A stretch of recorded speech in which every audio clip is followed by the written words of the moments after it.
Welcome back in. We're live at Social Taco here in Homewood. Landrum, Pat, and Conrad. Molly handling things from the studio of Jocks. Come and join us. The doors are opening as we speak here at Social Taco, the Mix and Match Taco Tuesday. Just down the street, we got Mandu. That's electrical muscle stimulation fitness. I've been telling you about it for almost 3 years here on Jocks, and the reason why is because it works. So many Jocks listeners have gotten results. EMS, electrical muscle stimulation fitness, all FDA approved. It doesn't hurt, and the revolutionary approach that they have taken at Mandu is you get a 15-minute workout that is the equivalent to 6 hours of busting it in the gym. That's right.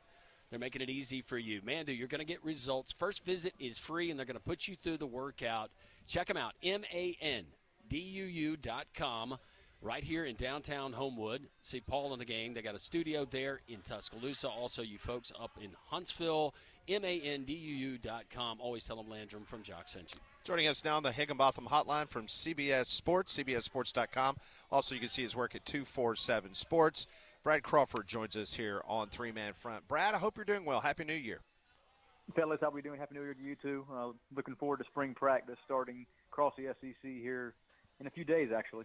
Yeah, it's crazy. I know some camps are opening up this weekend, but as we hit into the offseason, one of the major topics that we obviously talk about every single day on this program, Brad, is the pressure that now Kalen DeBoer is under.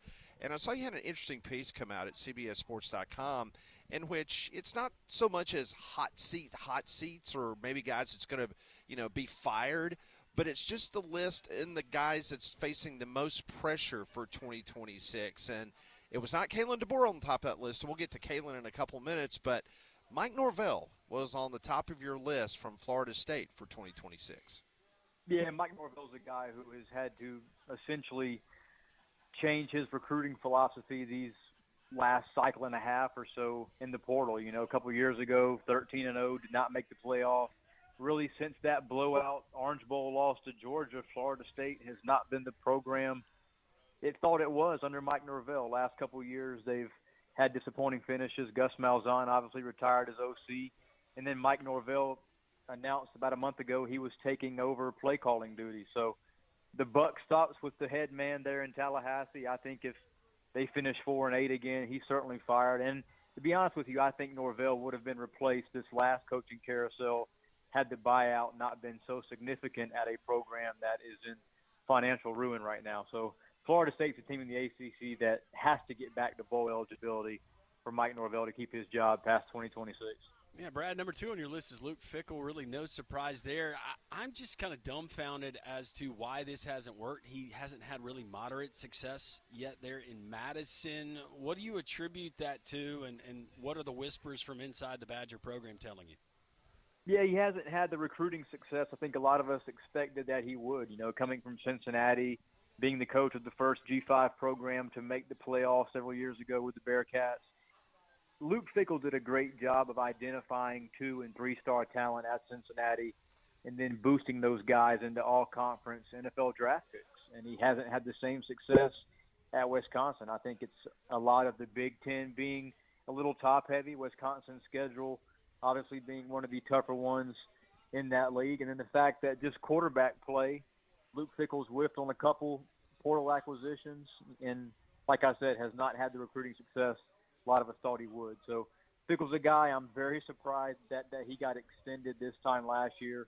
Obviously, he got the dreaded words of encouragement from his AD saying you're not on the hot seat, at least not right now. But I think it's clear in Madison that Luke Fickell needs to win 7-8 games this season to maintain his job. But I am glad you guys read the fine print of this story and know that this is not necessarily the hottest seat coaches, but it's certainly ones that I've been told around college football are facing the most pressure entering spring practice. Well, we crack into the SEC, Brad, with your next name, because at number 3 you had Shane Beamer there with South Carolina. So some people here in the state might be surprised that Kalen DeBoer wasn't the first SEC coach mentioned. But what are your thoughts on Beamer in South Carolina? Because, again, I mean, this was a team that 2 years ago really surprised a lot of people and really regressed in a really bad way last year. Yeah, you mentioned it 2 years ago with Lenore Sells at quarterback and Rocket Sanders in the backfield. Gamecocks were one win away from getting to their first playoff appearance. a lot of those same players were back last season, and they regressed to a 4-8 finish. Not what you wanted to see out of Shane Beamer in year 5, where we thought the program was transcending to, a different level. Well, this offseason, they were able to retain Sellers. They re-signed Dylan Stewart. They re-signed Nick Harvard. Those are 3 guys that I thought may enter the portal. Credit to the personnel staff there in Columbia. But I think Shane Beamer knows, and he has said on the record that this has got to be a team that takes that next step under his watch. He chose this job after 2020 following Will Muschamp's firing because he thought he could return to Columbia and get this team to respectability nationally and to a playoff spot. He hasn't done it yet, but with as much resources and investments the Gamecocks have put into this 2026 portal class, I think it's kind of an all-in scenario where, despite a tough schedule, Gamecocks are going to have to win 8 or 9 games for Beamer to keep his job under a new AD, too. We're talking to Brad Crawford from CBS Sports, CBSSports.com. You can also follow his work at 247 Sports. All right, let's talk about Kalen DeBoer. He's number 8 on your list, facing the most pressure coming into the 2026 season. Your view, you covered the Southeastern Conference and college football in regards to Kalen DeBoer, because obviously the folks down here, they're going to put him much higher up on that list because Sure. I know new quarterbacks coming in, but this is just not the standard that Nick Saban obviously spoiled the fan base for 17 years. What does Kalen DeBoer need to do this year in 2026? Yeah, DeBoer is very much still a top 10 coach nationally. He's respected around the country.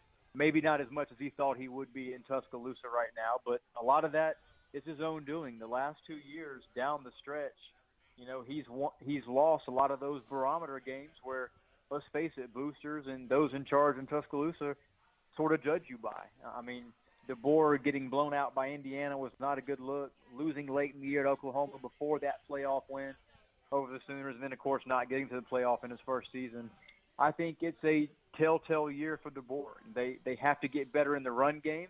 This has been more of a finesse program under DeBoer and not the smash mouth, we beat you at the line of scrimmage that, we're kind of accustomed to seeing the last decade plus with the Crimson Tide. So he has to change his philosophical approach, but I just think it's vital that Bama gets stronger at the point of attack. And Bama used to be a program that when they showed up on game days, opposing teams were a little afraid to play them, and they've just lost that mystique, I think, under DeBoer. No disrespect to him, but it's obvious that he needs to take this program back to where it was. Maybe not winning 11, 12 games a year, but at least getting to a point where you don't have some of the embarrassing performances that you've had, like playing Georgia and Atlanta and, of course, losing out in Pasadena to the Hoosiers.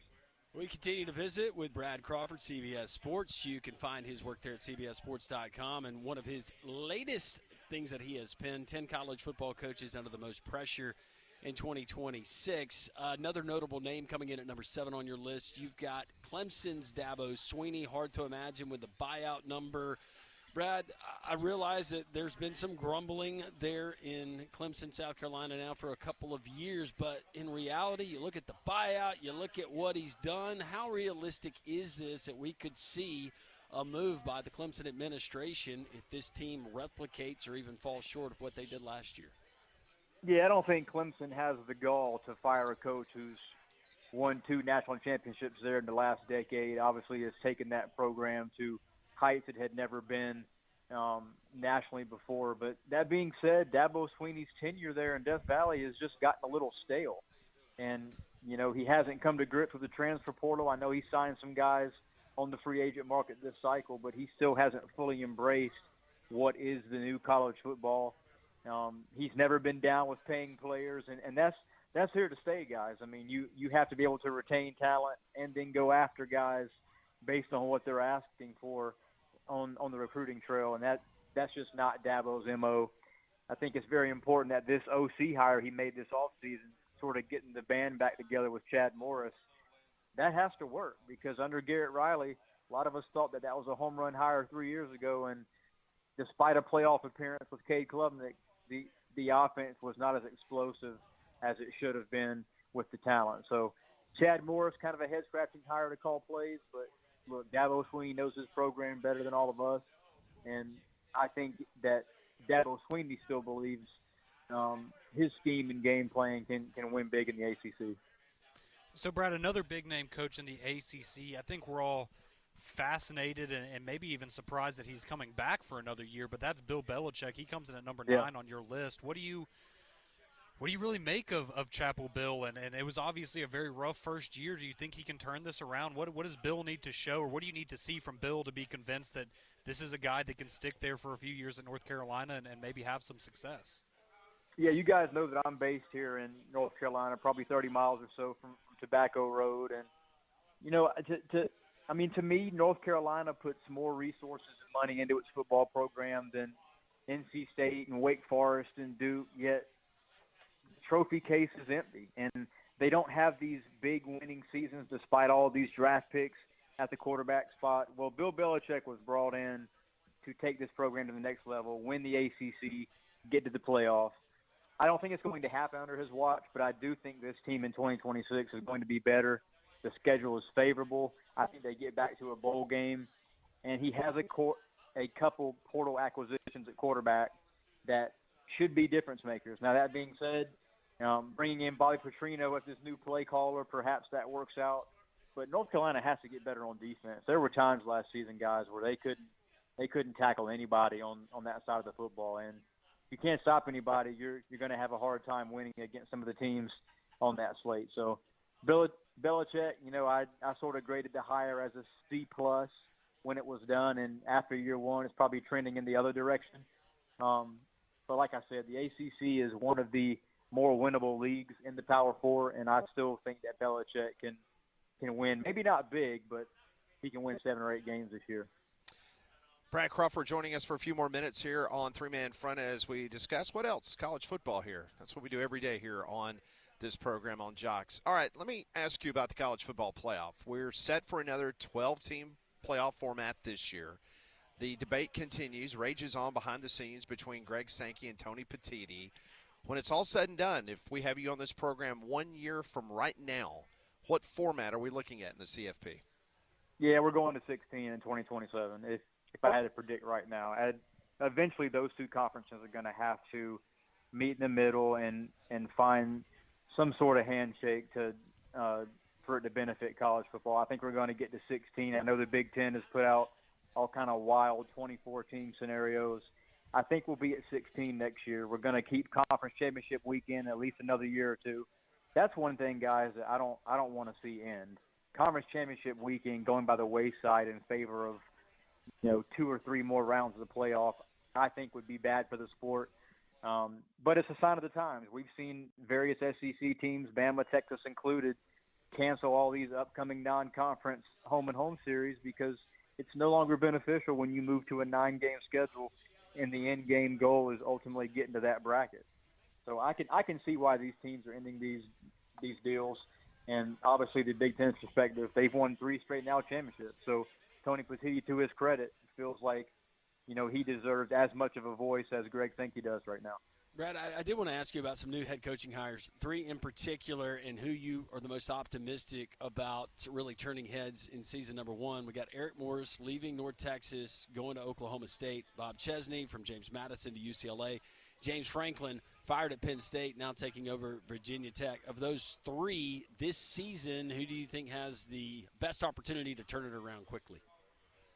Of those 3, I think Bob Chesney's going to a bowl game at UCLA, but I think as far as a difference-making top 25 finish, it's probably Virginia Tech and James Franklin. He is, he's not taking the rebuild scenario. He had a great coaching staff hire. He landed one of the ACC's better portal classes and feels pretty good about some of the Penn State guys that he was able to bring over in the portal as well as some others. So I think Virginia Tech's a team that could certainly challenge for the ACC this year. I think Miami and Louisville, maybe Clemson are still those top 3 teams in that league, but Virginia Tech could certainly challenge. And I think of all the first-year coaches, at least in the SEC, ACC realm, I think John Summerall at Florida has the best chance to win big because not only did he get his quarterback in Aaron Philo from Georgia Tech, but retaining Jaden Ball, who I think is one of the best running backs in college football, that was huge. And he's a guy that I think is going to challenge for 1,400-yard season there for the Gators. Well, that's a perfect segue because I wanted to ask before we let you go, Brad. You had a list come out this morning of teams that you could see making their first playoff appearance in the 2026 season, and Florida was one of those teams. So would that be, if you kind of looked at all the teams you talked about, would Florida be that top pick for you, or is there another program out there that if you had to, kind of, I guess, put some money on it or what have you, who would be your pick to make their first playoff this year out of the entire all the teams? Yeah, I think the odds right now are so low on Oklahoma State getting there. I'd throw 10 or 15 bucks on the Cowboys. And not saying Eric Morris and Stillwater can do what Kirk Cignetti did at Indiana, but he's sure darn going to try, man. I think he signed out of the 50 portal guys Oklahoma State landed, like 28 of them are from North Texas, and that was a 12-win team last season. Drew Messmaker at quarterback, Caleb Hawkins had 1,500 yards on the ground, so that's a team, especially in the Big 12. Texas Tech is really the only squad, I think, here in late February you can say is a clear front runner. And Oklahoma State has a schedule where they don't play Texas Tech during the regular season. So really you just have 2 or 3 games that you have to worry about. So maybe Oklahoma State right now probably win total somewhere around 7.5 in the preseason. I would take the over and feel pretty good about the Cowboys. That is Brad Crawford. Outstanding work there. Covers college football. You can follow his work there at cbssports.com. Brad, again, always appreciate your time. And as you mentioned, we got spring ball that's getting ready to kick off this weekend for a lot of schools, a couple around the SEC. And look forward to catching up with you again very soon. Thanks a lot, guys. Appreciate it. That's Brad Crawford. He joined us on the Higginbotham Hotline. You deserve solutions that are built for you. Higginbotham is your one-source solution for insurance, financial, and HR services. You ever driving around, or maybe you go to crank up your car in the morning and you go, wait a minute, what is that light? Or what is that noise? And then you try to diagnose it yourself like I've tried to do for so many years. Well, don't do that. Save yourself some time. We've got our friends at the garage right there in Pelham. You got Bob, who is the owner, who is just a great human being, number one, and it's a guy that you can trust. But his business, it is top-notch, and the reviews are top-notch for a reason. You got folks like Robert and Richie are going to be there to speak with you when you go into that clean and professional lobby and at the garage in Pelham. They're going to warranty all of their work. They can do everything from oil changes to engine replacements. If there's a light you're unsure of, maybe it's just a fuse that needs to be replaced. Maybe it's something bigger. Don't take chances with something that is so vital to you, and that's your transportation every single day. Go to the garage, thegarageinpelham.com, thegarageinpelham.com. They got nationwide warranties available, only using factory parts when applicable. The garage in Pelham.com. Always tell them Landrum from Jocks sent you.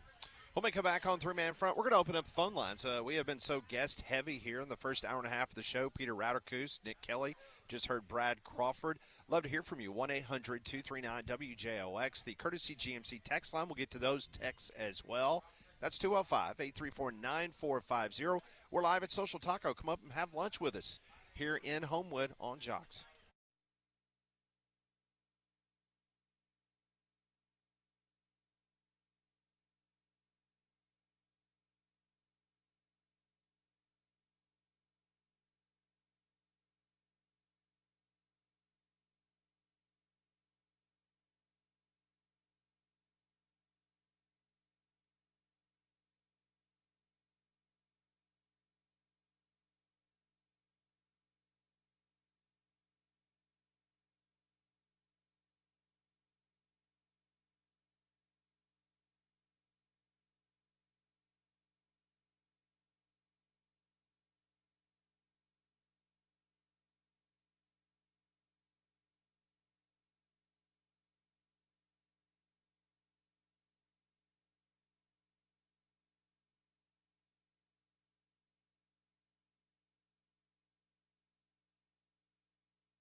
It is 11:21. A great crowd is joining us here at Social Taco. You, too, can be part of the fun.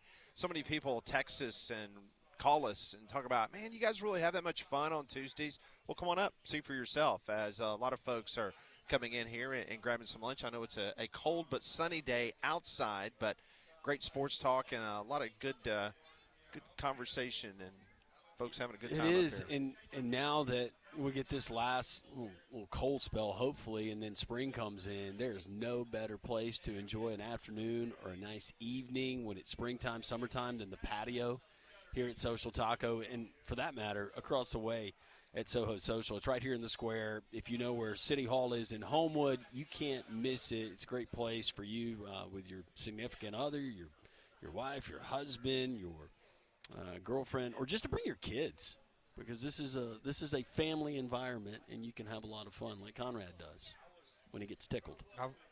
When he gets tickled? What? Yeah. Does Larry tickle him? Oh, you're talking about physical. I'm just saying getting tickled. See, Well, no, that's what I meant. I'm Like tickled laughs. right now. No, I yeah. meant like Yeah. Larry tells jokes and he laughs. Yeah, I wasn't yeah. talking about like Larry Right. actually tickling him Yeah. physically. Yeah, that'd be weird. That would be weird. And I don't think Larry'd be down with it. Conrad'd I be c- all about it. Now, I could tell you Larry would not be all about that. Conrad look at Larry's big old hands and be like, yeah, I think tickle me. Larry and I have a good relationship as it is with no tickling involved, so I think I'd like to keep it. Yeah, you it say that that. You say that. Uh-huh. Yeah. Make him feel really uncomfortable, Larry. How did we get here? We know where you stand. Go ahead. Make him feel pretty comfortable. Yeah. 1-800-239-WJOX if you would like to talk about Charles Bediako. You want to talk about any of our interviews that we've had today. We welcome those calls, and the text line is open. Brought to you by Courtesy GMC, 205-834-9450. Let's go down to Mobile, Alabama. I'm sure it's a little bit warmer down there than it is up here. Sonny joins us on the program. Good morning, Sonny. How you doing, guys? Good, Sonny. I'd like to talk about your last guest. I mean, this time a year ago, if everybody was saying the boy need to make the playoffs and win a game, that'd be a sign that the program moving forward. Well, he did that, but now he's on the hot seat. It's like the media keeps moving the goalpost on him. Well, let me ask you, Sonny, where would you put in regards to what Kalen DeBoer needs to do this year for Alabama? Where do they need to fall in regards to a win-loss? I mean, it's hard to come with a one-loss record. I mean, I'm going to see how it looks. I mean, if he goes 9-3 and it looks like Keelan Russell's going to be a star and the program is moving forward, I mean, let me ask you, why should he be on a hotter seat than Steve Sarkisian? I think Steve Sarkisian is going to be on a very hot seat. I mean, if he comes out of the gate and that team does not perform very well, the people in Austin will be ready to make a change. Steve Sarkisian get hit in the year 6 at Texas. Not only has he not won a national championship, he ain't even played for one despite having the highest payroll in the sport. Isn't that the problem with the expectations for Kalen DeBoer following up the greatest of all time, and that expectation has not changed for Alabama fans, the standard, if you will? And Kalen DeBoer gets no credit for beating Alabama's rival. I mean, he's 7-2 against Georgia, Auburn, Tennessee, and LSU, and he gets no credit for it. I mean, he's 2-0 against Auburn, and he may as well be 2-0 against Arkansas for all the credit he gets for it. Nothing. I mean, I'm not. I don't know. I would give him a B for Auburn. What's that now? Last 2 years. I don't know how much credit I'm going to give him for Auburn the last 2 years. It's not a really good football team. People you're right. People gave Tuberville a lot of credit. Most of those wins came against Mike Shula. They sure did. That's fair. They sure I mean, did. if you're going to – I mean, I just find it interesting as a Bama fan that the media used to kill us and say, well, we shouldn't live in the past when it comes to Bear Bryant. Now they tell us to live in the past when it comes to Nick Saban. But I want to remind everybody, Nick Saban won one playoff game his last 3 years at Alabama. That was against Cincinnati. That is fact. Yes. That is fact. When was the last time Georgia won a playoff game? It's been 3 years. It's been a minute. 4 years. The problem is they've won SEC championships in between. Okay, my last thing is, when you make the playoff and win a game, that means a heck of a lot more went right than what went wrong. And I'm not saying Kalen DeBoer. I have no idea how this is going to end up. But that's not act like he went 7-6 last year. No, I thought Alabama had a good year. They exceeded a lot of people's expectations. Winning that game against Oklahoma did a lot, I think, for the public perception of Kalen DeBoer. That helped a lot. I mean, Indiana, they went terrible, but it went terrible for Oregon. Did Dan Lanning be on the hot seat? It's a good point. Fair comparison. All right, fella. Thank you, Sonny. Appreciate you listening down in Mobile. The only thing I would, and it's one game, but the way you lost to Indiana, 38-3, that's hard to erase from the memory. Yeah, like a loss is a loss, but I think for Alabama fans, 38-3, that was a whole new reality for a portion of that fan base. I was about to say you don't see that, and I think the one thing for Kalen DeBoer, maybe why he's viewed differently than a Sarkisian or a Dan Lanning going into this year is we kind of know.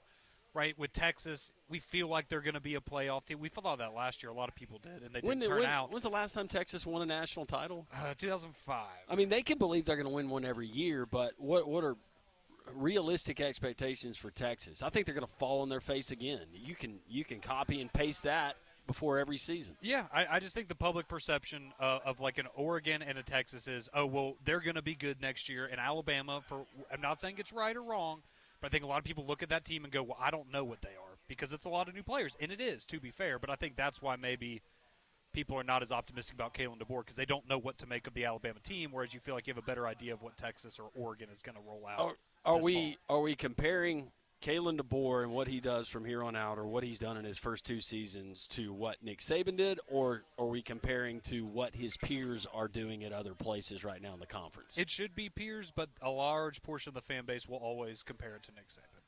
Not that that's fair to Kalen DeBoer, but that's how it's going to be.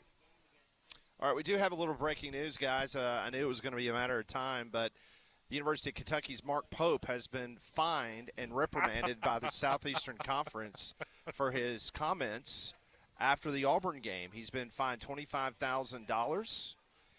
He violated SEC bylaw 10.5.3, which is sportsmanship, and the SEC Commissioner's regulation regarding public criticism of officials, which prohibit coaches, student-athletes, and institutional staff from publicly criticizing officials or disclosing officiating-related communications. So there you go.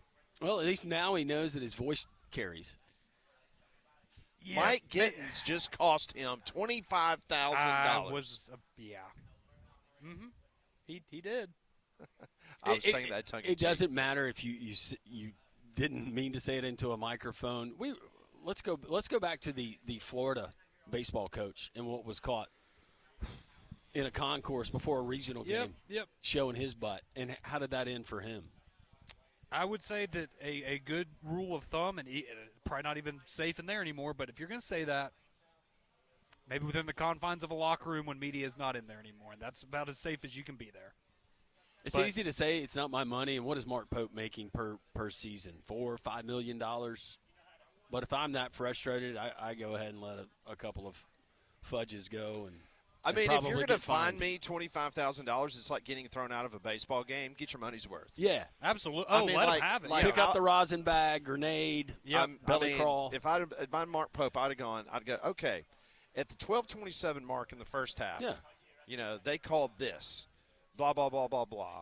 I had, Doug Schau say this. I mean, you know what I'm saying? Yeah, if you're going to get paid, if you're going to get fined $25,000. We got one official. He's looking at his arms the whole time, fixing his hair during timeouts. He's too worried about what the TV. Yeah, I want some of that. Go into detail. This guy's notoriously terrible. That wouldn't be a good idea. But he should have been fined. He should have, and the reality is there's probably a booster out there that'll pick up the check or whatever. Not going to make it, but maybe not because they've been disappointing this year, but I'm with you. If you're going to go for it, go all in. It's going to be the same dollar amount. Not that the era's over, but I was really fired up for Kentucky getting a guy like Mark Pope. And Sweet 16 last year. But we want to go back to how Kalen DeBoer's being judged. How's that guy being judged? When's the last time Kentucky won a national title? It's been about it's been over 10 years. Do you think it was the part of his diatribe about him telling his athletic director if those MFers try to find me? No, nobody wants to be called that. Yeah. Well, he got one in. $25,000. Could he have said that at BYU? He might have been kicked out of the Yeah. kicked They off might campus. have disowned him. Doesn't that violate all kinds of codes? That's Yeah. what I'm saying. I don't think he could have gotten away with that one. All right, so that if you're might be just the now equivalent to the. Yeah. Nah, yeah, well, Yeah. Move along. just now tuning in, the breaking news from the Southeastern Conference, Kentucky's Mark Pope fined for his comments after the Auburn game. The SEC issued a public reprimand and fined Pope $25,000 for his post-game conduct and comments at Neville Arena. There you go.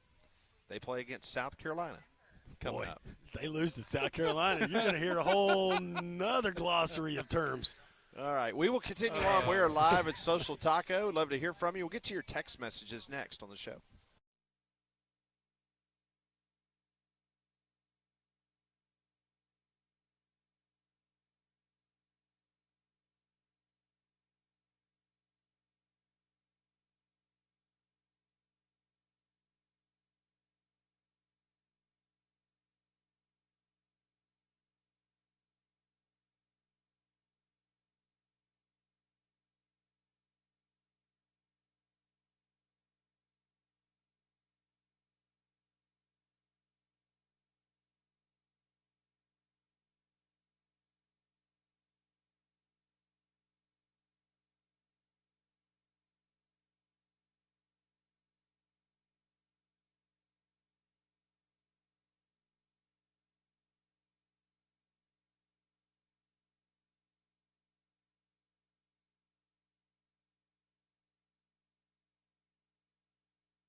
It is 11:36 here on Jocks. We are live at Social Taco. The doors are open. Come on up and join us on the Taco Terrace. You will not be disappointed.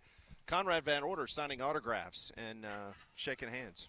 All sorts of people. It's not beautiful. being tickled. Larry's not tickling you. No, we came to an agreement in the break. No tickle. Okay. Thankfully. All right. Good deal. SEC has announced that the University of Kentucky's Mark Pope has been fined for his comments After the Auburn game, the SEC issued a public reprimand, fined Pope $25,000. And I just want to remind everybody what happened after the game. Take a listen to Coach Mark Pope. Well, we're not allowed to talk about the referees, but you guys saw it, and I think sometimes it's just super personal. And so I'm not allowed to comment on the referees. I won't comment on the referees. And it's unfortunate that, just unfortunate. A lot of times it felt like he was playing, 1-on-7, 1-on-8. Sometimes that happens. I thought he was brilliant. We refuse to give control to people that are outside of our program. Refuse. Regardless of how personal it might get or how bad it might get, we refuse to give control to fans, to give control to anybody else associated with this game. Regardless of how blatantly people are trying to make this not happen, we refuse to give them their power. That's what I talked about. We have 48 hours to turn this around.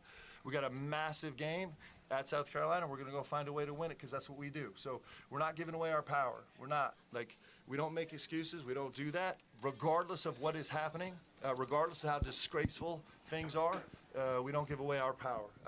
Regardless of how embarrassing, personal, awful, unacceptable things are, we refuse to give away our power. All right, so that's the first part. And I think we've all been there before because you were so mad about something and you're trying to tame your tongue, and then you start talking through it and you start talking around it, and then the rage starts building. Just starts building and building and building, and then you're at the point of no return, and then it just all comes out. That's what it sounds like to me happened with Mark Pope. All right, so that's the first part. So that was kind of a montage of all the things that he said after the Auburn loss.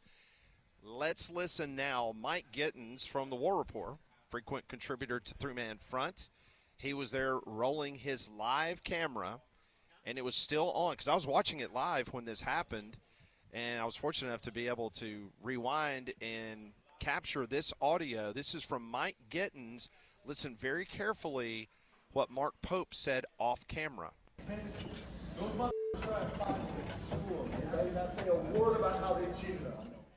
All right, so he was talking to his athletic director, and he said, Mitch, that's Mitch Barnhart, he said, if those MFers try to find me, and then you heard the last part, we were just talking about how they cheated us.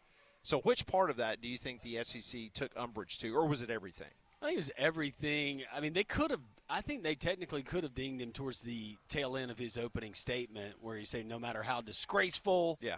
Because you knew what he was talking about. Sure. He wasn't being super vague there. He just didn't happen to call any of the officials MFers in that one. But, yeah I think that was the icing on the cake. I was going to say maybe he gets away with, like you're saying, some of the vague comments.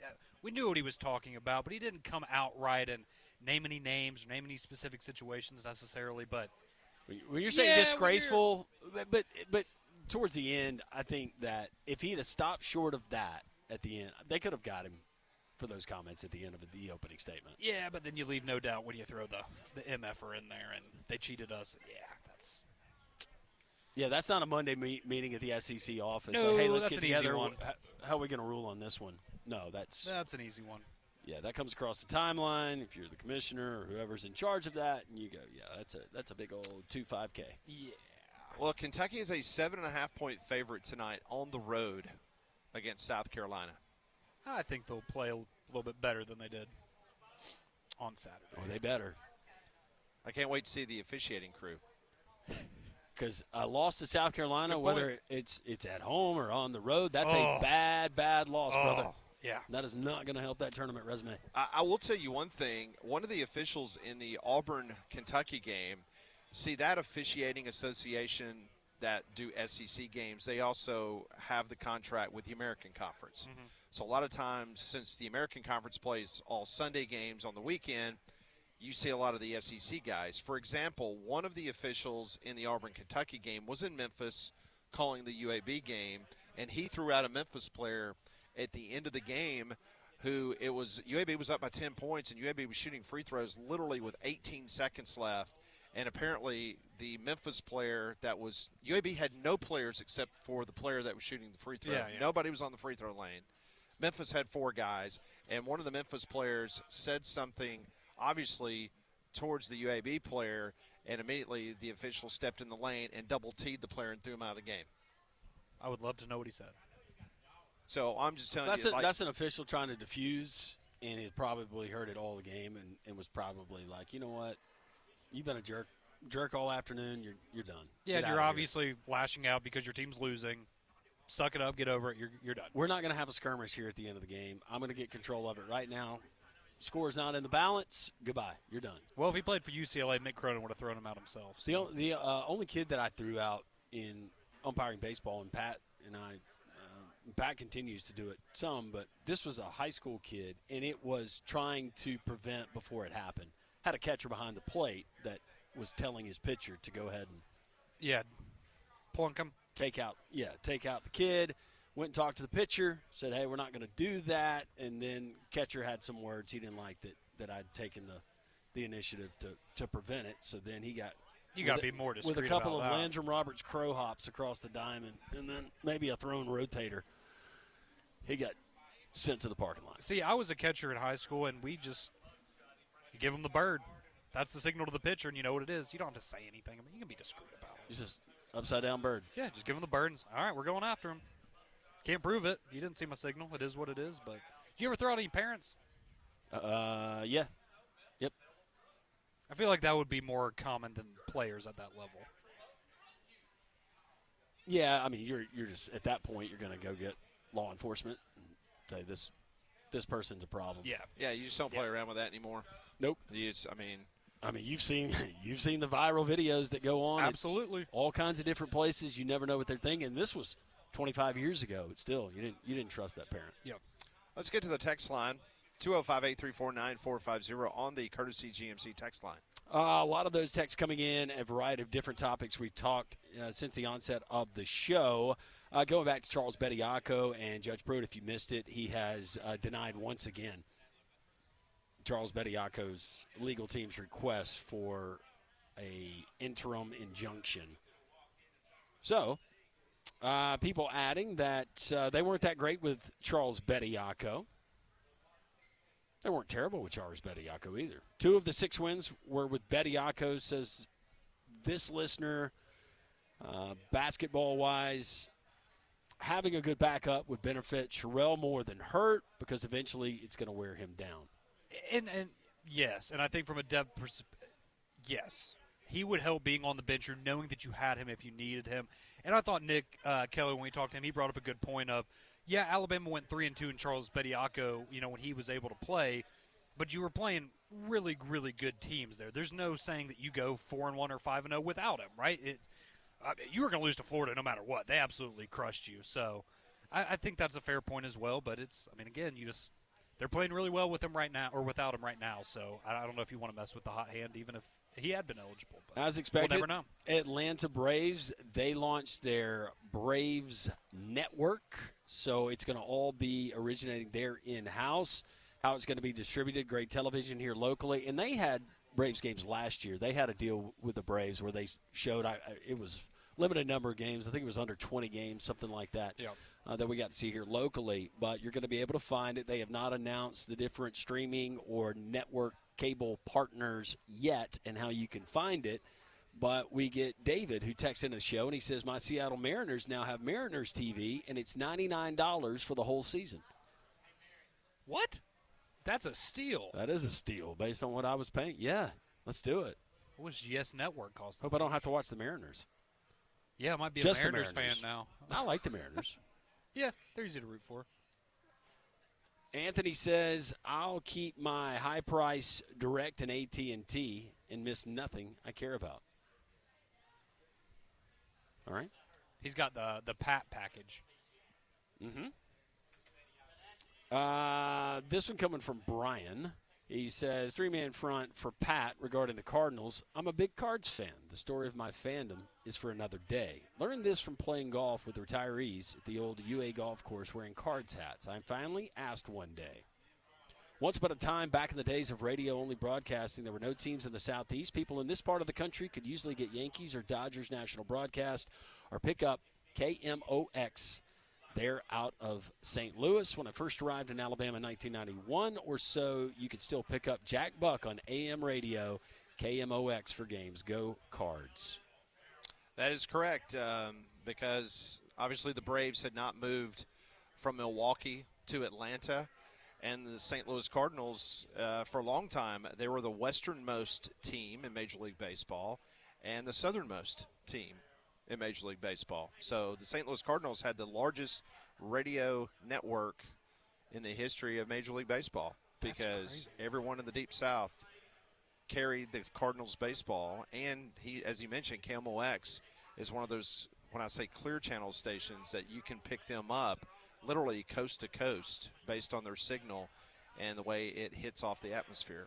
That's I just never would have thought about them being the westernmost or the southern. Like that's just. And I've talked to people. They said that they would pick it up and they would listen to it as they were kids. They would listen to it while they were lying in bed and getting ready to go to sleep for the night. Well, until the Brooklyn Dodgers went west and then the New York Giants followed them. Yeah, that was it. St. Louis was the westernmost. That's wild. Team in the United States. And to have Jack Buck, the docile tones of Jack Buck. Yep, and Harry Carey. Oh.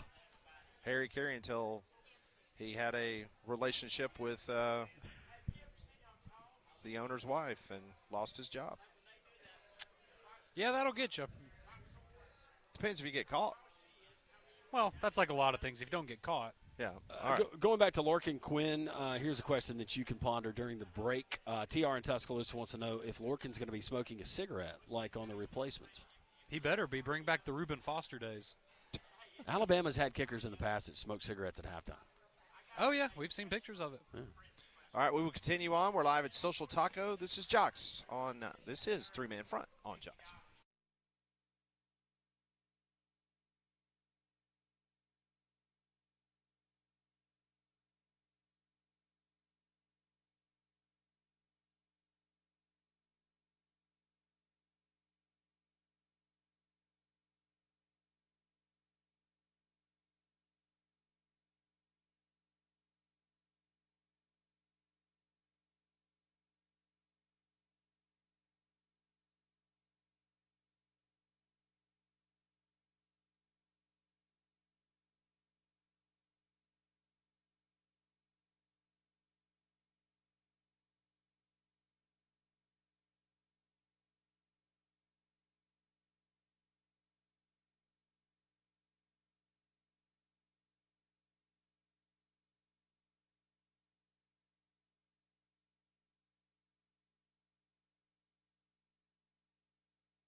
It is 11:52. Phone lines are open at 1-800-239-WJOX, the Courtesy GMC text line. Also open, 205-834-9450. Well, if you can't make it out to Social Taco today, you should go and see our friends at Big Whiskey's because they're another place we love with great food of all varieties. They have a full menu with apps, salads, burgers to steaks. Their full bar features unique cocktails, over 120 whiskeys, including whiskey on tap. And they also offer different food and drink specials for each day of the week. They have happy hour, and the kitchen is open late. They're in the Stadium Trace Village near the Hoover Met, but now they are off of 280 as well. Go see our friends at Big Whiskey's. We will continue to take your text messages at 205-834-9450. Yes, Pat, we will go here now, and it says, I know it's random, but you guys are jersey junkies. Tell me if I'm being too dramatic, please. I love these unis. I just hate the Nike logo and that the AU are right on the top of one another. I know brand logo is always on the left shoulder, but it would look so much better if the Nike logo wasn't sitting directly on top of the AU. It bothers the hell out of me, and it's every uni that has the AU on it. Yeah, I saw that picture. I second that. I think it would look cleaner if it was separate. Yeah, I agree. Yep. You have the swoosh on one, one shoulder, one chest, whatever, and then you have the Oh, that's Auburn terrible. logo. Yeah. I have not noticed that. No, I haven't separate either, and I'm glad you pointed it out, but I wish you hadn't pointed it out because I'm OCD, and I'm going to look at that. That bothers me. Yeah, now you can't not see it. No, and maybe you're saving room on the other side for the for the jersey patches we're going to be getting soon in college baseball. Yeah, I get. And see, that would be something I wonder. Like, okay, so you have Nike jerseys. Do they have a deal written in there where you can't have the Nike logo and the jersey patch on the same side, right? Because they want that space to themselves. That'd be an interesting question. But yeah, I'm with the listener on that one. It would look better the other way. Or you stop doing the. I mean, that's traditional baseball, though. That's how. I know. With the logo, I know. Old school uniforms used to look. They still look. I mean, Yankees, you know. Oh, I know. Just put the Nike swoosh on the right side. Thanks for They'll pointing be okay. that out. But yeah, that's not good. Phil Knight will be okay. We got a lot of stuff coming in on Kalen DeBoer. Okay. Oh, look at you started, Conrad. We will get to that. We're about to have I guess you're about to tag out, right? I am. Well, good to see you, Conrad. It was good to see you. DeBoer's riding around, going to get lunch. He's like, "Are you kidding me? Like, really, right now? They're not talking about Betty Acco. They're talking about me and my future." Oh, we're pulling for you. I'm pulling for you, Kalen. If you're listening, I'm pulling for you. I bet he was dialed into USA Hockey. Yeah, he probably was. He probably wasn't deep cleaning an old house for a security deposit. But, we do what we have to do.